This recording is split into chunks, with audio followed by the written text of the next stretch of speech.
সন্দেশখালী জেলা এর পরে কিন্তু ওটা ভোটগ্রাম। আমার বাবার বাড়ি থেকে আমি আমার যখন থেকে জ্ঞান হয়েছে আমি দেখেছি যে আমার বাবারা বিজেপি করে এবং মাটির ঘর মাটির দেয়াল ছিলেন, দেয়াল আগে থাকতেই গোবর মাটি দিয়ে ভালো করে সুন্দর করে পরিষ্কার করে আমরা যেটা ছচ মাটি বলি বাংলা ভাষায় সেটাই করে রাখতেন। শুধু বিজেপির অপেক্ষা করতেন যে বিজেপি কবে আমাদের দেয়াল দিতে আসবে, কবে দিয়ে এই পদ্ম ফুলের নামে একটা পদ্ম ফুল আমার দেয়ালে কবে ছাপবে বিজেপি, সেই অপেক্ষায় থাকতেন। তারপরে আমরা যখন আমার বিয়ের পরে আমি শ্বশুরবাড়িতে যখন এসেছি, শ্বশুরবাড়িতে সেই একই জিনিসই দেখেছি, কিন্তু সেই একই জিনিস দেখার ভিতরে ছোট্ট একটা পার্থক্য ছিল। সেই পার্থক্যটা হচ্ছে টিএমসি নামে, শেখ শাহজাহান নামে, মুখ্যমন্ত্রী নামে কিছু কলঙ্ক সন্দেশখালীর বুকে ভোট চুরি করতেন এবং সাধারণ মানুষকে তাদের মতো তাদের স্বাধীনতাভাবে ভোট দিতে দিতেন না। আগামী 2011 থেকে আমি দেখছি যে ভোট ওনারা চুরি করছেন। তবে এবার আমার মনে হচ্ছে এই 2024-এ সেটা মায়েদের স্বাধীনতাটা ফিরে আসবে। মায়েরা এবং আমার বয়স্ক যে বাবা এবং সমবয়স্ক যে ভাইরা আছে তাদের মুখ দেখে মনে হয় তারা এবার স্বাধীনতা ফিরে পেয়ে পাচ্ছে এবং স্বাধীনভাবে ভোট দিতে পারবেন। আর আমি ভোটটা দেওয়ার জন্য আমি করজোড়ে অনুরোধ করব আমাদের মাননীয় প্রধানমন্ত্রীকে যে যেন আমার মা বোনেরা এবং ভাইরা সুস্থভাবে ভোট দিতে পারে সেই দিকটা দেখার জন্য।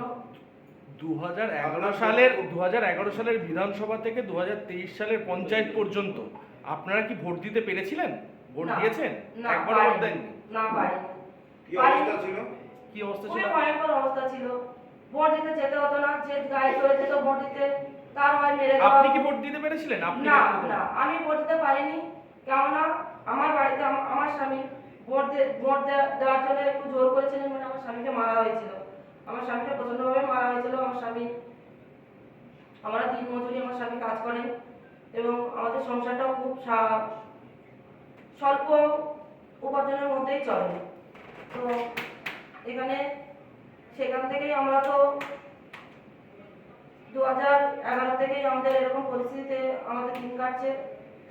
আর আমি তো ভোট দিতে পারিনি, আর আমার আশেপাশে যে মা বোনেরা আমি লক্ষ্য করেছি তারাও ভোট দিতে পারিনি, কেননা ভোট দিতে হতো না, ওনাদের কর্মীরা গিয়ে ভোট দিয়ে নিতেন। কারণ আমাদের ভোট দিতে গেলে যদি একটা ভোট যদি বিজেপিতে পড়ে যায় ওদের মাথার উপরে বাজ পড়ার মতো সমস্যা হয়ে যাবে।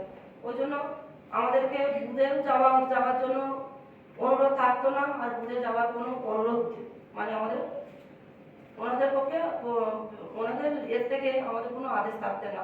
বাড়িতে বসে থাকুন, বাড়িতে এসে আনলে খালি রেখে দিয়ে চলে যাবে, আপনাদের ভোট হয়ে গেছে, আপনারা যেতে পারেন। বলছি, প্রধানমন্ত্রী যখন আমাদের রাজ্যে এলেন তখন সন্দেশখালীর মা বোনেদের সঙ্গে কথা বলার একটা কথা ছিল, কিন্তু সেই মতো বিজেপি থেকে বলা হয়েছিল যে দেখা করিয়ে দেওয়া হবে। আপনারা অনেকেই দেখা করতে পারেননি প্রধানমন্ত্রীর সঙ্গে। দেখুন, আমার দুর্ভাগ্য আমি দেখা করতে পারিনি, কিন্তু আমার যে দিদি এবং বোনেরা দেখা করেছেন, আমার সৌভাগ্য যে ওনারা দেখা করতে পেরেছেন, আমি দেখা করতে পারিনি, সেটা আমার দুর্ভাগ্য। তবে এখন মাননীয় প্রধানমন্ত্রী আমাকে টিকিট দিয়েছেন, আমি চেষ্টা করবো ওনার সাথে যোগাযোগ করার জন্য। আমি ওনার সাথে দেখা করার জন্য আমি খুব আগ্রহের সাথে আছি এবং